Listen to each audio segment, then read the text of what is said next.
하나님의 말씀은 요한복음 13장 1절로 17절까지 말씀 169쪽입니다. 요한복음 13장 1절로 17절까지 말씀을 교독드리겠습니다.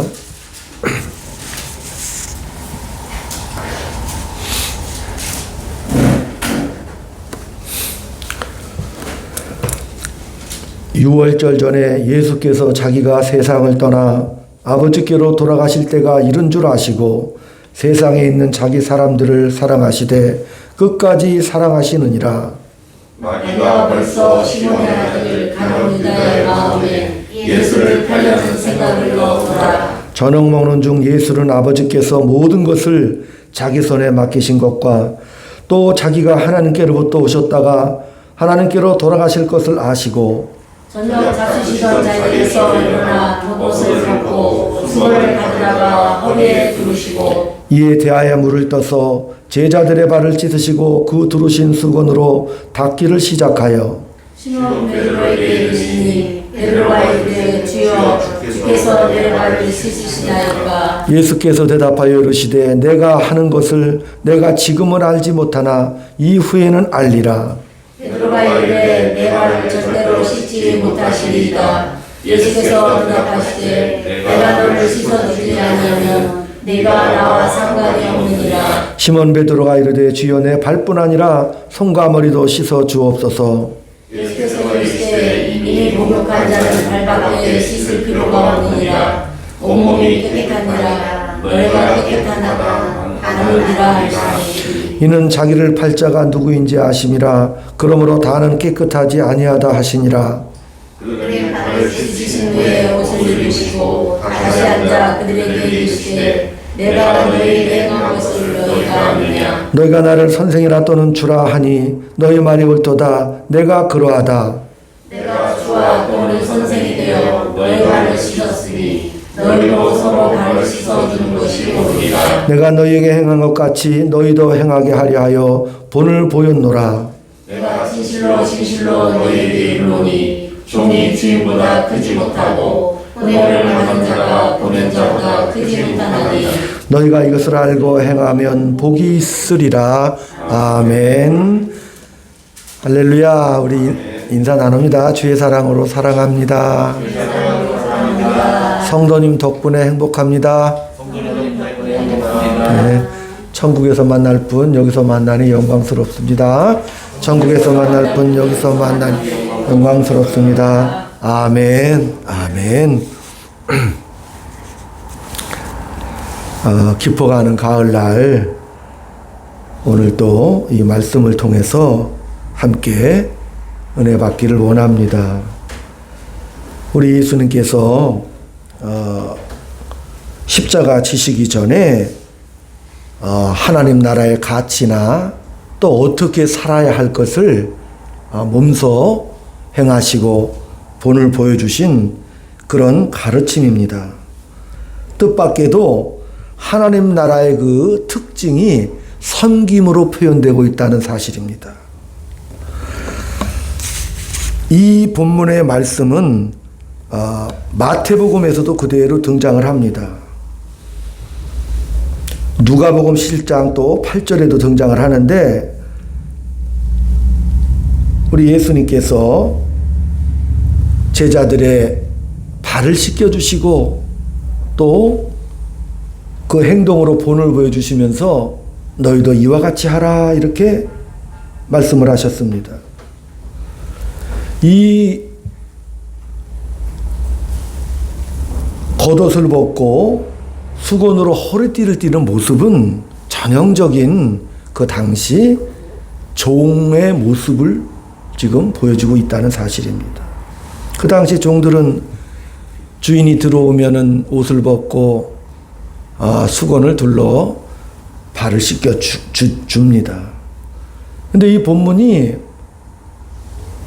그 제자들이 다투는 가운데 우리 예수님께서 본을 보여주신 내용입니다. 이제 우리 예수님께서 내 때가 이르렀다 이렇게 말씀을 하시고 이제 십자가에 지시는 일이 참으로 영광스럽고 명예스러운 일이다 이렇게 말씀을 하셨거든요. 그러니까 이게 제자들이 잘 못 알아들어요. 그러니까 우리 예수님께서 때가 이르렀다고 하니까 예수님의 제자들 야고보와 요한이 주님 그때가 다 되어 정말 영광의 나라를 이룩하시거든 우리를 좌우에 앉게 하소서 실제 권력을 손에 쥔 실력자가 되게 해주세요. 이렇게 제자들이 정말 생각을 했고 또 오늘 본문의 2절에도 보면 가룟 유다가 예수를 팔려는 생각 악한 마귀가 틈타서 그런 생각을 하던 그런 와중에 보여주신 그런 내용입니다.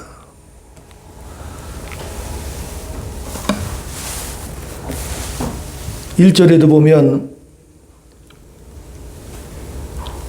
6월절 전에 예수께서 자기가 세상을 떠나 아버지께로 돌아가실 때가 이른 줄 아시고 세상에 있는 자기 사람들을 사랑하시되 끝까지 사랑하시니라. 그러니까 우리 예수님께서 십자가에 달려 돌아가시기 전에 그 사랑으로 끝까지 사랑하셨다. 창세전에 우리 하나님께서 백성들을 택하시고 생명책에 이름을 기록해 놓으셨습니다. 하나님께서 이 땅에 그 백성들 세상에 있는 자기 사람들을 사랑하신다고 그랬잖아요. 그러니까 그 백성들을 사랑하셔서 언제까지요? 끝까지 사랑하셔서 그들을 위해서 십자가를 지셨다는 사실입니다. 이제 우리 예수님께서 십자가를 지시고 또 아버지께로 돌아가실 때가 다 된 줄 아셨습니다. 그래서 불가항력적인 은혜를 베푸시사 종의 모습이 되셔서 십자가를 치셨습니다. 그 사실을 믿음으로 믿을 때에 우리는 구원받은 하나님의 자녀고 또 그 예수님께서 부활 승천하시사 우리의 삶 속에 간섭하십니다. 그래서 섬기는 종으로 만들어내십니다. 예수를 믿었던 것, 그 은혜 속에 있었던 것은 과거의 일이고 현재는 뭐죠? 성령님께서 우리를 간섭해 주셔서 우리를 어떻게 해요? 섬기는 종으로 만들어내신다는 사실입니다. 그리고 미래는 어떻게 될까요? 내가 그것을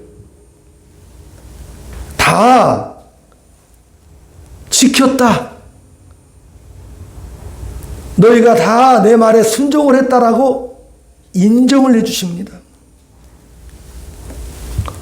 잘했다 칭찬을 해 주십니다.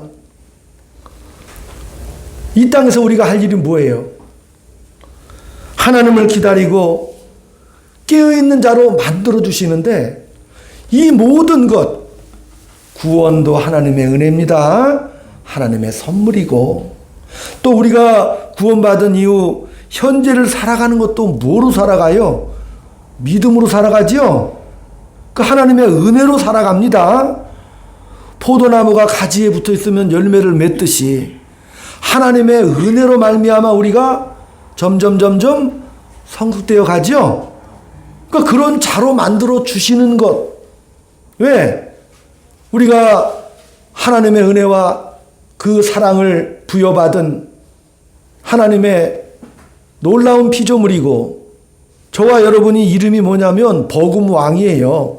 하나님과 버금갈 정도로 막강한 능력을 지닌 왕이다. 이게 복음왕이거든요.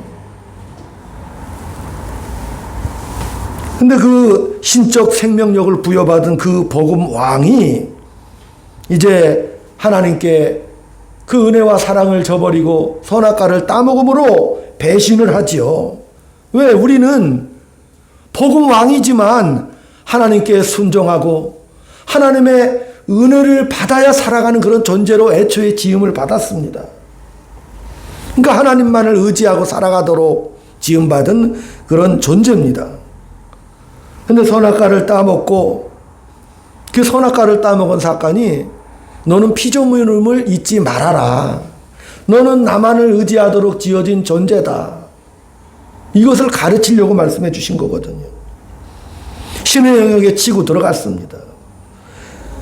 순종의 자리를 이탈해서 하나님께 도전을 했습니다.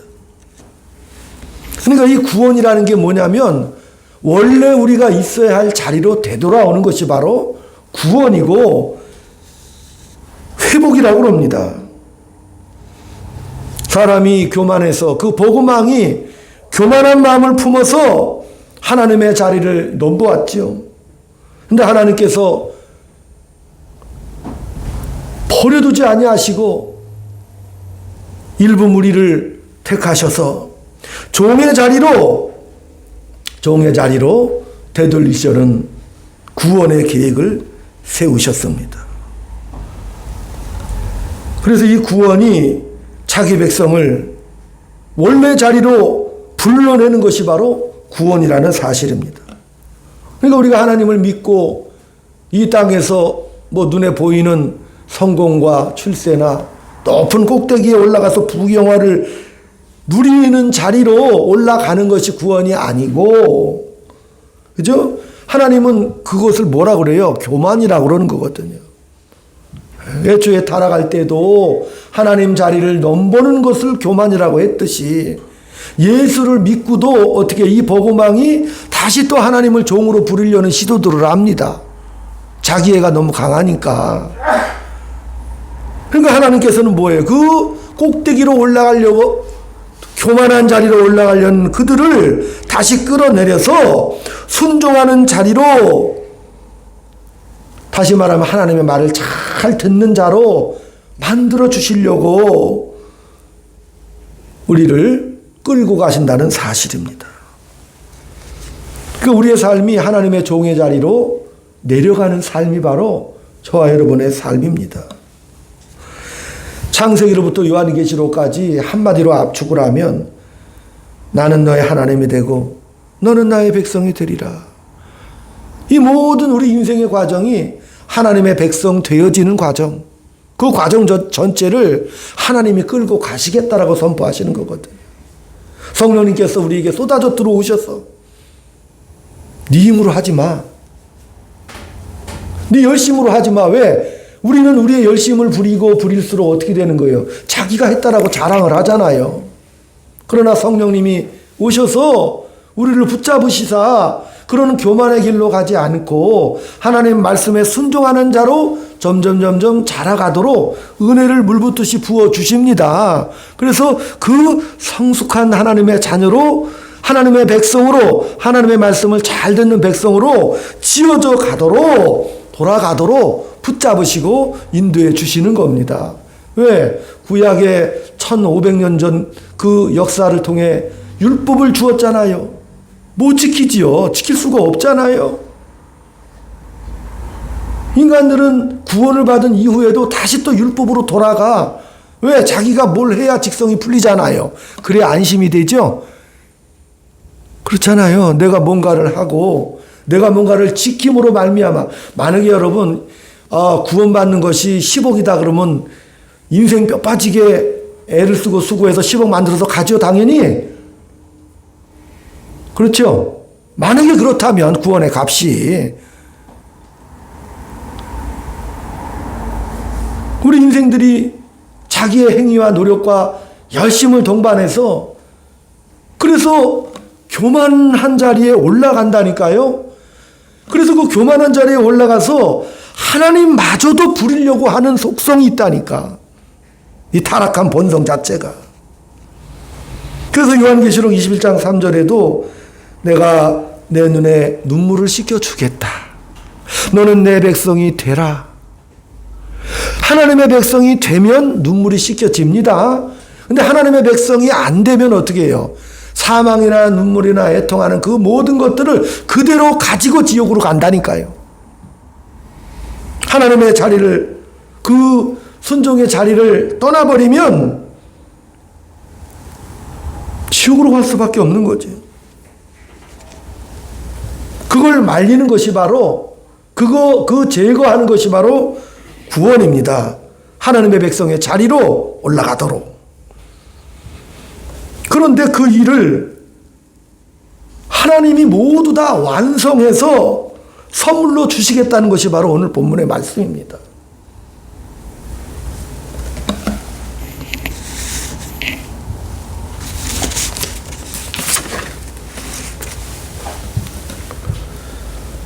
제자들이 예수님의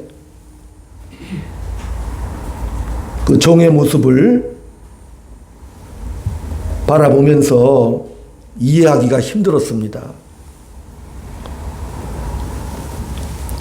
자기들은 누가 더 큰 자가 되느냐, 누가 더 권력의 자리에 오르느냐 이렇게 다투고, 또 우리 예수님도 7가지 가나의 혼인잔치에서 물로 포도주를 만드시고 오비용의 사건을 일으키시고 무리를 걸으시고 죽은 자를 살리시는 그런 놀라운 기적들을 행하셨습니다.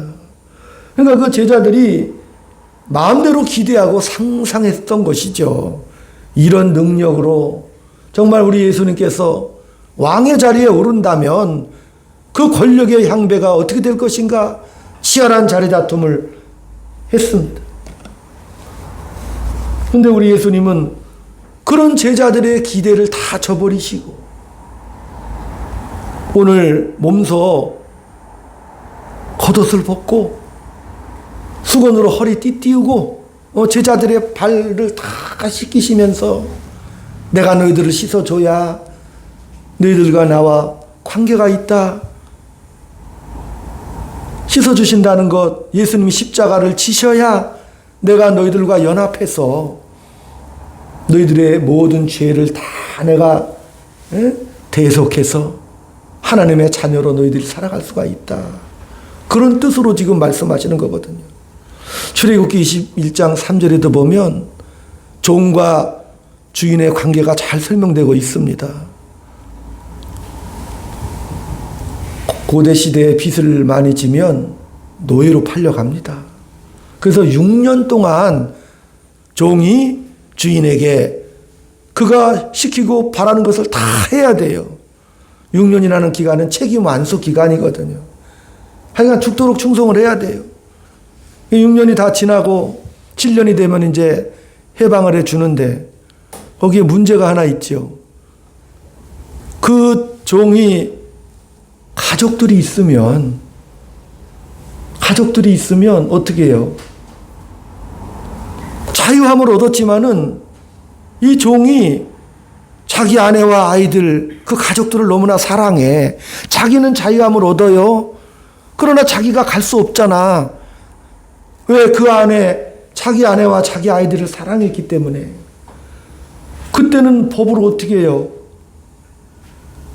그 주인의 대문 앞에 서서 요 귀 끝에 구멍을 뚫어요. 그래서 주인 앞에 나는 내가 내 아내와 아이들을 내가 사랑한 내 가족들을 사랑하니까 영원토록 내가 주인의 집에 있겠습니다. 근데 그 법이 어떻게 되냐면 그 종이 주인의 집에 있겠다라고 귀를 뚫잖아요. 그러면 그 주인은 뭘로 맞아줘? 가족으로 맞아줘요. 자기의 유업을 이을 가족으로 정식으로 인정을 해준다니까요. 귀뚫는 표시가 종의 표시입니다. 우리 예수님께서 이 땅에 왜 오셨어요? 섬기러 오셨고 많은 사람을 위한 대성물이 되시려고 오셨거든요. 그리고 오늘 1장 말씀처럼 13장 1장 말씀처럼 끝까지 사랑의 모습으로 어떻게 해요? 하나님이 택하여 우리에게 주신 예수님에게 주신 그 사랑하는 우리 신부라고 그랬잖아요. 그죠? 사랑하는 신부와 그 자녀들까지도 사랑하셔서 우리 예수님께서 우리를 버리지 아니하시고 어떻게 해요? 하늘나라로 하나님 품으로 데려가시려고 귀를 뚫으셨는데 그 방법이 뭐예요? 십자가의 흔적이죠? 그 흔적을 가지고 계신다니까요. 그 흔적은 주님 나라 가면 확인을 다 해보세요. 아마 우리 예수님께서 맞아주시면서 우리는 뭘 볼 거야? 권사님 같으면 이거 보겠죠? 아, 정말 예수님. 그 흔적이라니까요. 우리를 버리지 아니하시고 영원토록 하나님 말씀에 순종하며 아버지 집에서 내가 영원토록 살겠습니다. 하나님 자신이 희생을 하시면서 섬기는 모습을 보여주시면서 그 사랑을 끝까지 보여주신 것.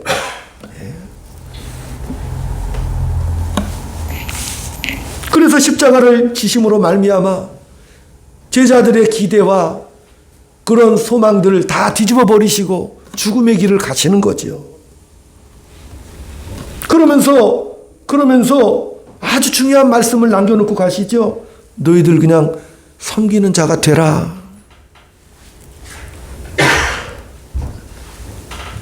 섬기라는 이 말씀을 들을 때 어떤 생각이 들어요? 열불나지요? 마음속 깊은 곳에 저항감이 생깁니다. 그죠? 섬긴다는 것은 당연히 낮아지는 것이고 굴복적인 자리에 들어가는 것이기 때문에 우리가 기뻐할 수가 없습니다. 더군다나 이것이 예수님이 십자가 지시고 그 죽음으로 말미암아 얻어지는 그 나라의 삶의 원리라 그러면 그것이 예수를 믿는 복이라고 하면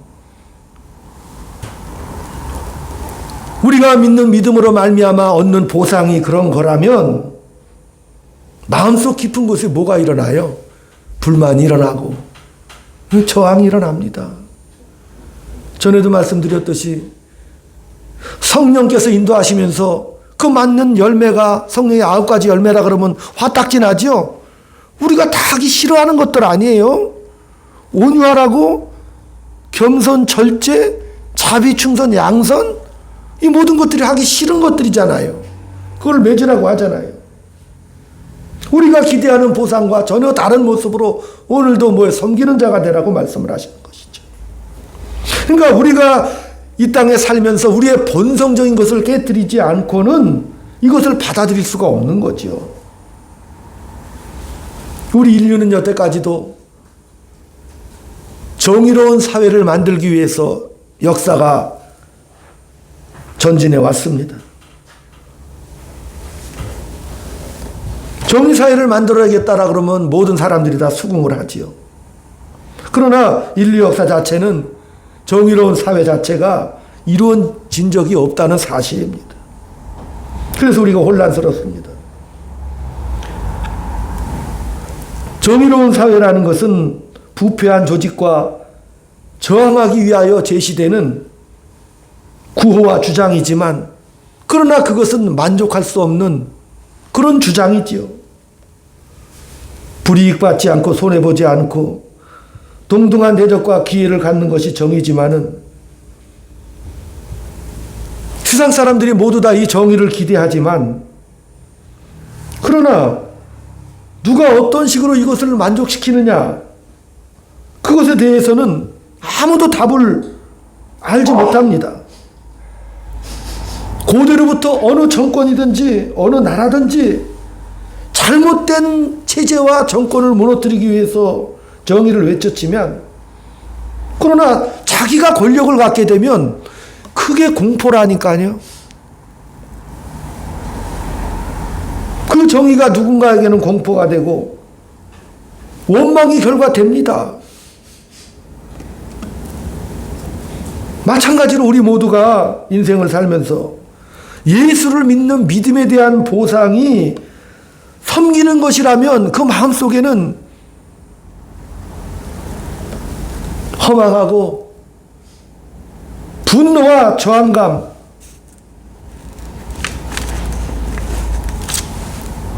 마치 정의사의 구현이라는 것이 그 말 속에서 그건 입에 달고 사는 변명이지 실제로 할 수 없는 것.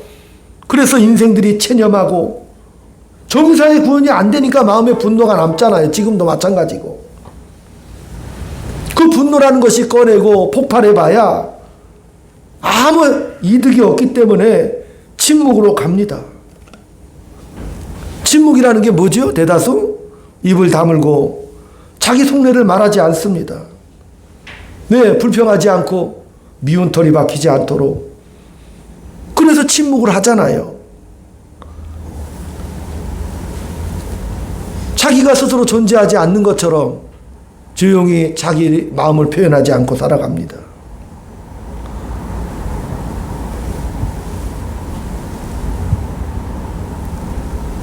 인생을 살면서도 이 바로 분노와 침묵이 고스란히 남아서 우리가 예수를 믿는다고 하지만 예수를 믿으면 찬송과 감사만 그것만 나오는가요?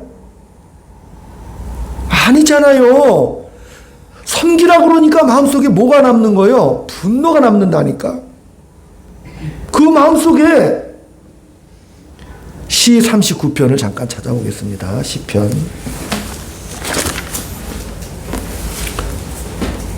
829쪽입니다.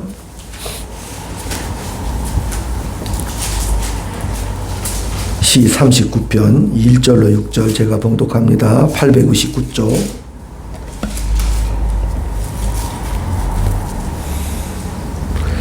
내가 말하기를 나의 행위를 조심하여 내 혀로 범죄하지 아니하리니 악인이 내 앞에 있을 때에 내가 내 입에 재갈을 먹이리라 하였도다. 내가 잠잠하여 선한 말도 하지 아니하니 나의 근심이 더 심하도다. 내 마음이 내 속에서 뜨거워서 작은 소리로 읊조릴 때 불이 붙으니 나의 혀로 말하기를 여호와여 나의 종말과 연한이 언제까지인지 알게 하사 내가 나의 연약함을 알게 하소서.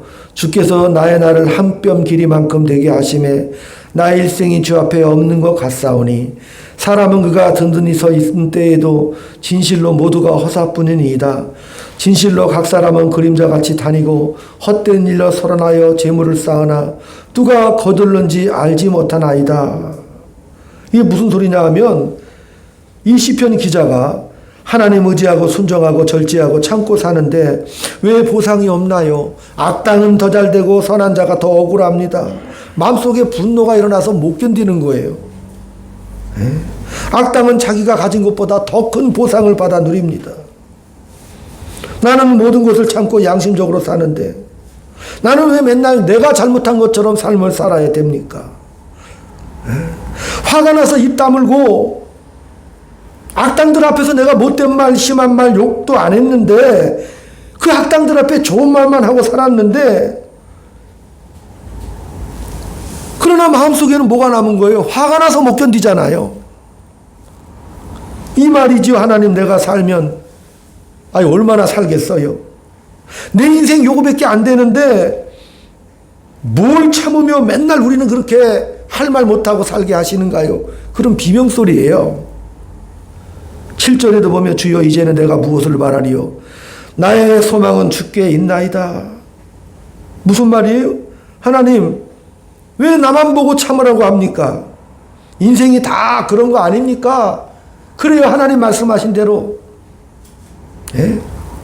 나 못났고 나 같은 인간이 어떻게 위대해질 수 있습니까?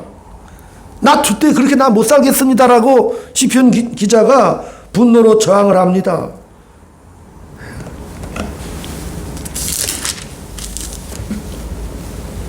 나는 인생의 나그네고 모든 조상들처럼 떠돌다가 죽으면 그뿐 아닙니까?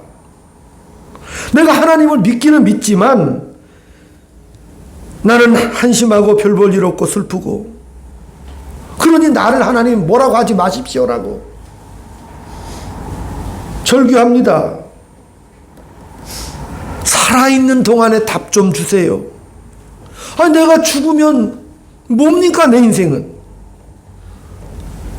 이 시편 기자가 하나님 앞에 막 때를 쓰고 공갈을 칩니다. 왜 이런 시편 기자가 고백을 합니까? 우리가 바라는 보상과 하나님의 보상이 얼마나 다르다는 것을 지금 말하고 있는 거거든요. 우리가 침묵에 빠지고 막 분노를 터뜨리고 하는 거 왜 그래요?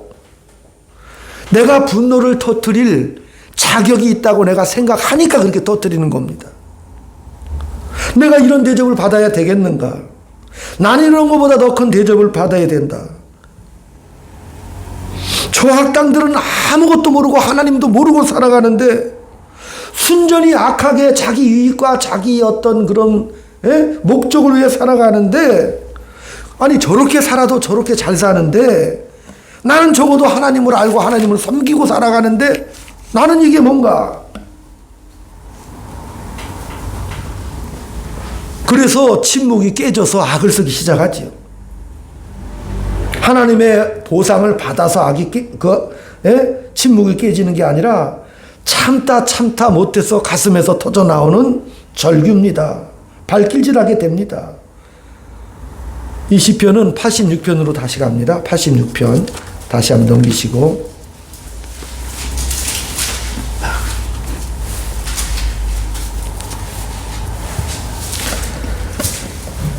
(86편) 1절 여호와여 나는 가난하고 궁핍하오니 주의 귀를 기울여 내게 응답하소서. 나는 경건하오니 내 영혼을 보존하소서. 내 주 하나님이여 주를 의지하는 종을 구원하소서. 주여 내게 은혜를 베푸소서. 내가 종일 주께 부르짖은나이다. 주여 내 영혼이 주를 우러러보오니 주여 내 영혼을 기쁘게 하소서. 주는 선하사 사죄하기를 즐거워하시며 주께 부르짖는 자에게 인자함이 후하심이니이다.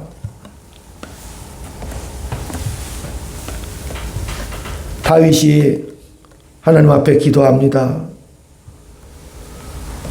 아까 그런 고백 속에서 이제는 원망과 정말 침묵을 깨는 절규 속에서 하나님을 달래기 시작합니다.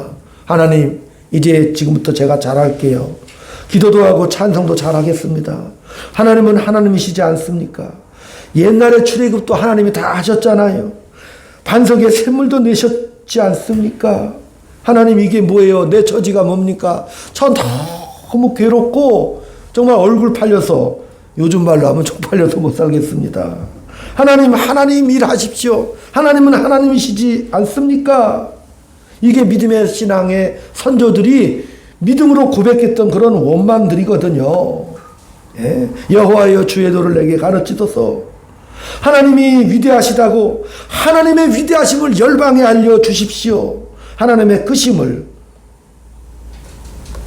하나님의 영광이 온 땅에 드러나 모든 인류에게 영광을 받아 주옵소서. 이렇게 쪼르는 거죠. 하나님, 쉽게 말하면 이 형편과 처지에서 벗어나서 이 땅에 창대한, 이거 다윗 왕국의 소망을 유대인들이 지금도 가지고 있죠. 눈앞에 보이는 거대한 제국, 풍성한 나라. 그래서 이 땅에 번영과 영광을 추구하는 게 다윗의 왕국이잖아요. 그렇게 간절히 외칠 때 그 하나님께서 뭘로 답하시는 거 오늘 본문에 예수님으로 답해 주십니다. 예수님께서 말씀이 육신이 되어 이 땅에 오셨습니다. 그래서 우리의 분노와 침묵을 깬 그 절규들, 그것을 다 받으시고 주신 답이 예수입니다. 예수님이 이 땅에 오셔서 우리에게 만족을 주는 것으로 해결해 주시는 것이 아니고 그냥 우리 처지에 따라 들어오셨다는 사실입니다.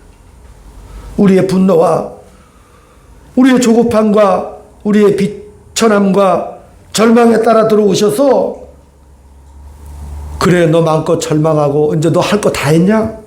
내 말이 맞다. 너 억울하냐? 억울하겠지. 나 같아도 못 참겠다. 그리고 와서 오셨다니까요, 이 땅에.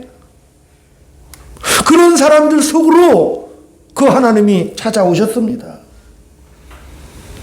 우리가 겪는 모든 인생의 문제들을, 우리가 바라고 소망하는 모든 기대를 해결해 주시는 것이 아니라 그냥 오셔서 공감해 주시고 몸으로 다 겪으셨죠.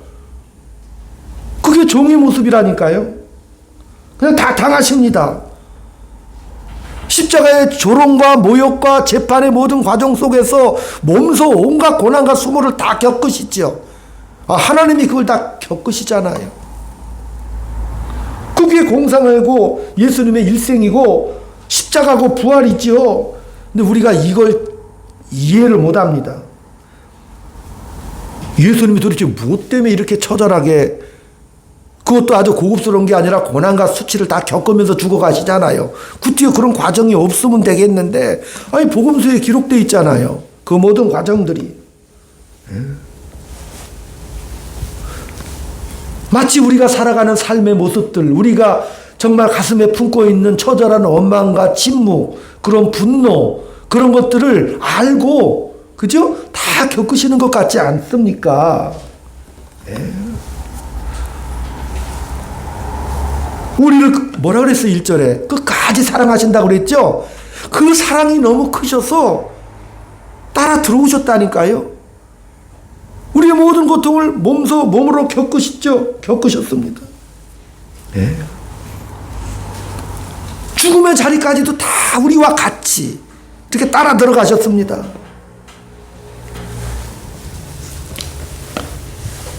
그래서 더 이상 도망갈 수 없는 그 자리까지 쫓아 들어오셔서 은혜와 구원의 승리로 울타리를 쳐주셨다는 사실입니다. 하나님께서 우리와 같은 인생을 다 겪으시고 침묵을 깨시고 우리의 분노와 소외감을 다 깨주십니다. 뭐라고 말씀하시는 거예요? 예수님께서 야 내가 있으니까 나한테 말해라고 말했죠? 하나님이 너의 아버지니까 아버지 앞에 너 그 얘기 다 하라고 말씀해 주시는 거예요. 그 얘기 다 해라. 하나님 뭐라 그랬어요? 내가 하나님이야. 내가 아버지다. 너 오늘 슬펐냐? 그러나 너 혼자가 아니다. 너한테 일어나는 그 모든 인생의 아픔과 눈물과 그 보상을 어떻게 해요? 다 내가 완성해서 종합 선물로 다 줄게. 아멘? 그러니까 뭐라 그랬어? 너는 그냥 잘 자라라고 말씀하시는 거예요. 잘 자라라. 예? 우리 예수님도 우리 인간의 그 모든 질문과 분노와 침묵 속에 저 유명한 겟세마네 기도를 하시잖아요. 겟세마네 동산에서 아버지 이 잔을 옮길 수만 있으면 옮겨 주십시오. 할 수만 있다면 이 고난과 수치와 슬픔을 다 깨버리고 어떻게 해요? 찬란하게 그냥 다 뒤집어 엎으실 마음이 있으셨죠? 하나님이시니까. 그런데 하나님은요, 아버지는 답이 없어. 천사를 보내어 기도를 도와주십니다. 열심히 기도해라. 그러니까 우리 예수님이 어떻게 해요? 아버지 뜻에 항복을 하죠? 내 뜻대로 마옵시고 아버지 뜻대로 하옵소서. 예?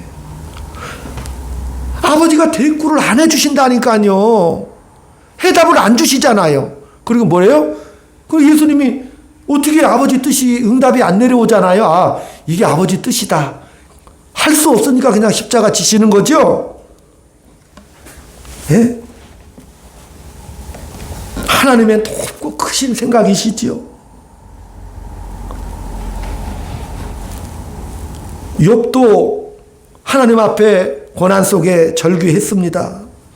하나님, 내가 이렇게 고난을 당하는 거, 그래 내가 잘못했다고 쳐요 하나님. 그러나 내가 잘못했다 한들 크고 무한하신 하나님께 뭔 손해가 되고 뭐가 저 보탬이 되겠습니까? 괜히 내가 태어나서 이렇게 고생을 하면서 인생을 살아야 됩니까?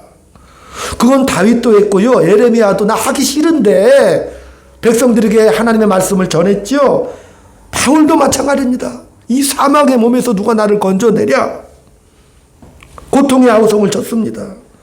근데 성경에 보면 하나님께서 그런 아우성들을 다 받으셔요. 그래, 내 말이 맞다. 근데 뭐라고 말씀하시는 거죠? 그러나 여기가 끝이 아니지 않느냐라고 늘 말씀하시는 거예요. 예? 너 다 실컷 분노 터뜨리고 절규했지? 알았다. 더 가자. 우리 예수님도 겟세마네에서 하나님의 그 의도를 아셨죠? 더 가신 거잖아요. 끝까지 지셨습니다. 가자. 이 세상 끝날까지 내가 너와 함께 할 테니까 나는 죽음도 뒤집어 버릴 수 있어요. 아멘? 끝이 아니죠. 같이 가자. 너 죽어도 괜찮아. 같이 죽자. 같이 죽으신 거죠? 그리고 다시 살리신 거잖아요. 예? 결론이 뭐예요? 하나님이 하시는 일을 우리가 알 수 없으나 우리의 기대보다 더 큰 하나님의 계획이 있다는 사실입니다. 그러니까 우리가 이 땅에서 오늘 한 주간 동안 할 일이 뭐예요? 기도할 수밖에 없죠? 예, 기도하십시오. 하나님, 오늘도 제가 하나님 앞에 눈물로 기도합니다. 견딜 힘을 주옵소서. 그 다음날 또 기도하죠. 하나님, 오늘 삶이 꽝입니다. 지나갔습니다. 언제까지 내가 이렇게 살아야 됩니까? 하나님 뭐라 그래요? 너는 그거 몰라도 되고 그냥 믿음으로 따라와라. 나머지 삶은 다 내가 한다. 예. 그러니까 말씀을 통해서 하나님이 계획하시고 완성하시려는 것은 상상을 뛰어넘습니다. 하나님이 생각하는 우리에 대한 기대감은 뭐예요? 우리가 생각하는 것과는 비교가 안 되죠. 하나님의 영광스러운 자녀로서, 영광의 왕으로서 하나님께 순종하는 그런 복음 왕의 자리로 회복시키려는 하나님의 위대한 계획이시지요. 그래서 오늘 이 말씀의 결론이 뭡니까? 섬기는 자가 되라, 이렇게 말씀하시는 거예요. 억울해하지 말고. 네? 너 인생 살면서 권사님들 지라고 말씀하시는 거죠? 섬기라는 게 많이 져주시고 양보하면서 인생 사시고 그런 것들이 영광이고 그게 너의 명예다. 십자가 앞에서 그 백성들이 조롱하죠. 당신이 하나님의 아들이거든 내려와 보라. 안 내려오셨죠? 끝까지 순종하시고 섬기셨죠. 그러니까 우리도 한 주간 마음을 열어야 되는 거예요. 뭘로? 섬김으로. 따라합시다. 안녕하세요. 안녕하세요. 상대를 만나면 힘드시죠? 힘드시죠? 건강은 어떠셔요?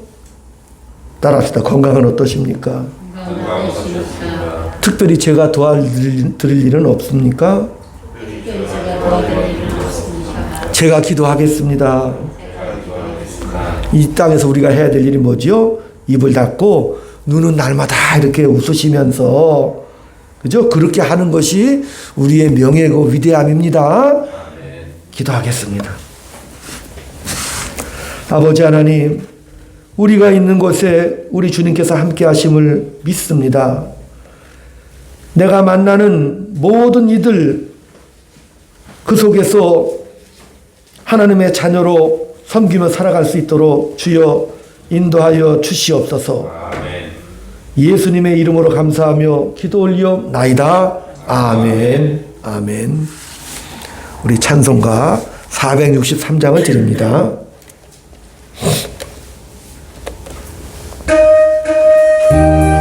오늘 말씀 생각하시면서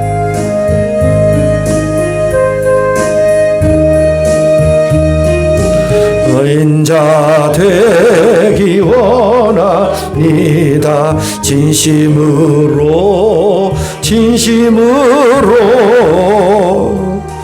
인자 되기 원합니다. 진심으로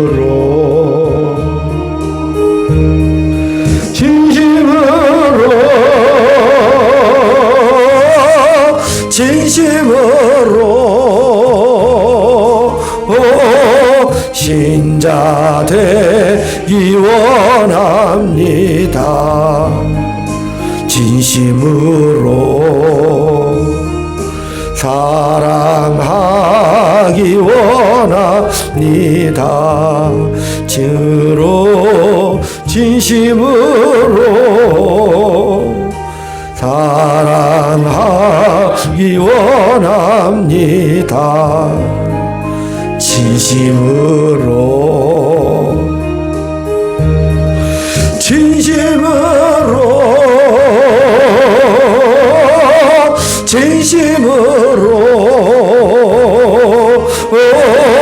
사랑 원합니다.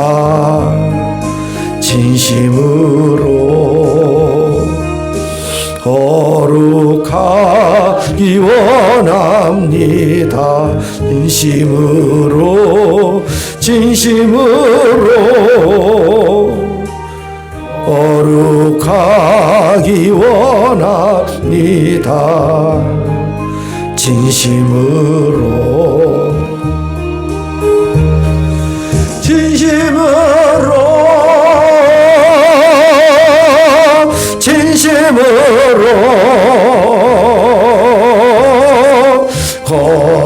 거룩하기 원합니다. 진심으로 예수 닮기 원합니다.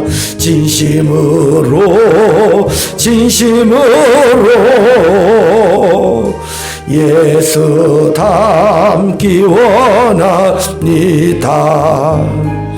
진심으로